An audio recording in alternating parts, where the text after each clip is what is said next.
Hello friends, welcome back to my channel. क्या दुनिया का नया सुपर पावर दम तोड़ रहा है?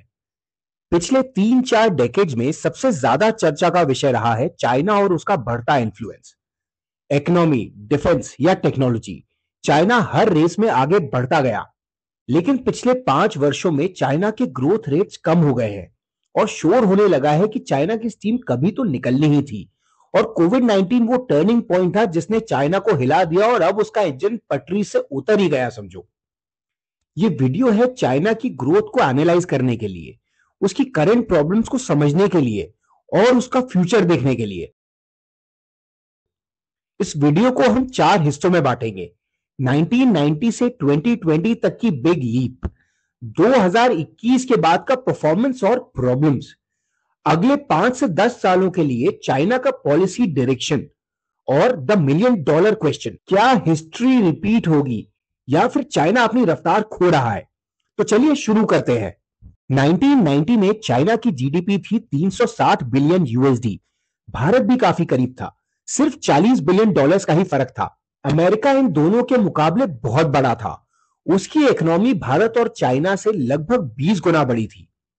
वर्ल्ड इकोनॉमी में यूएस 27% कंट्रीब्यूट करता था, जबकि इंडिया और चाइना कंबाइंड 3% के आसपास थे। सदियों तक इंडिया और चाइना ग्लोबल इकोनॉमी में इतने ही करीब रहे थे। सन 1700 से पहले तक ये दोनों मिलकर वर्ल्ड इकोनॉमी में 60 से 65% तक कंट्रीब्यूट करते थे। क्या गलत हुआ, यह जानने के लिए आप मेरा ये वीडियो देख सकते हैं। अगर हम फास्ट फॉरवर्ड करते हैं 2020 में, तो चाइना की जीडीपी हो गई है 15 ट्रिलियन यूएस डॉलर्स, यानी 30 सालों में 4000% से ज्यादा का इजाफा, 8.7% के एवरेज एनुअल ग्रोथ रेट के साथ। भारत की ग्रोथ भी काफी इंप्रेसिव रही है। इंडिया ने 6% सालाना के रेट से ग्रो किया और अपनी इकोनॉमी को 1000% बढ़ा दिया। लेकिन देखिए, ग्रोथ रेट्स में एक छोटा सा अंतर भी सालों में कितना बड़ा फर्क डालता है, और इसीलिए कंपाउंडिंग को दुनिया का 8वां अजूबा कहा जाता है। 2020 तक चाइना वर्ल्ड इकोनॉमी में 17% कंट्रीब्यूट कर रहा था। इस ग्रोथ के 6 मुख्य कारण थे।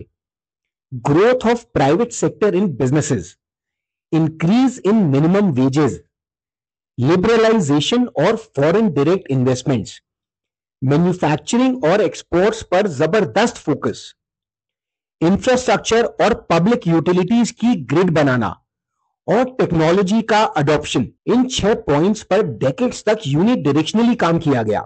जर्मनी, जो अपनी कटिंग एज टेक्नोलॉजी के लिए जाना जाता रहा, मिड 2000s तक इंडस्ट्रियलाइज्ड वर्कफोर्स में लीड कर रहा था। लेकिन उसके बाद चाइना ने ऐसा पेस पकड़ा कि आज वह विनर है। और यह चेंज केवल जीडीपी में नहीं, बल्कि कई जगह दिखता है। मैं आपको कुछ ऐसे डेटा पॉइंट्स बताता हूं जिसे देखकर आप शॉक हो जाएंगे। चाइना में दुनिया का सबसे बड़ा एक्सप्रेसवे नेटवर्क है।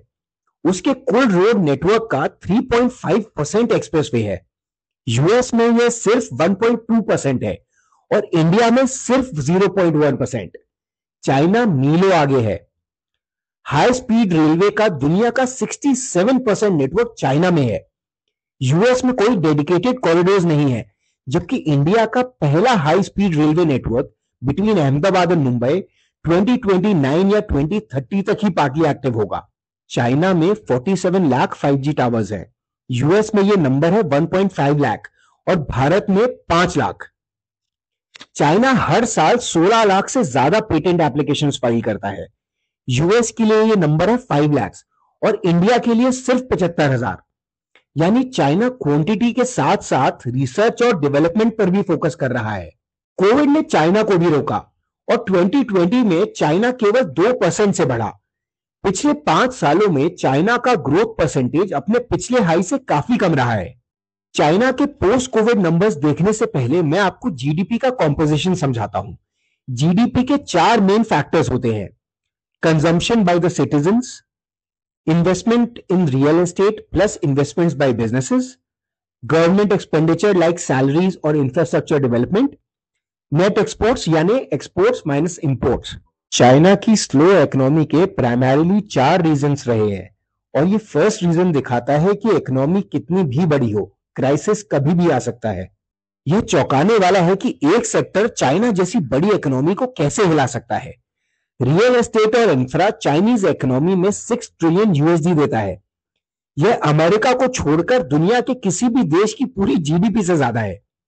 बैंकों द्वारा क्रेडिट को सख्त करने के कारण चाइना के सबसे बड़े डेवलपर एवरग्रांडे पर 300 बिलियन का डेट हो गया। The property developer has been delisted today from the Hong Kong Stock Exchange 4 years after it became the symbol of China's real estate crisis. The company started out in 1996 and listed in 2009, rapidly ascended to become China's largest property developer by sales. But Evergrande's growth was also fueled by debt. और ultimately उसने bankruptcy file कर दी और अब एक और बड़ा realtor वैंग के भी डेट पेमेंट्स को डिफॉल्ट कर सकता है। इससे लोगों का सेंटिमेंट टूट गया।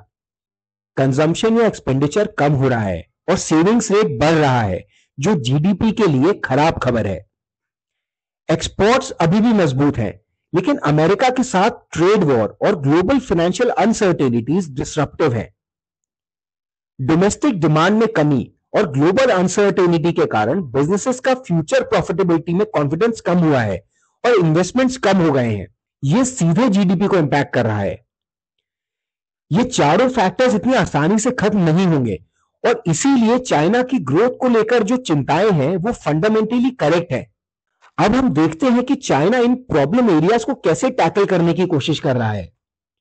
चाइना अपनी इंडस्ट्री और लेबर पॉलिसी में कुछ फंडामेंटल बदलाव कर रहा है।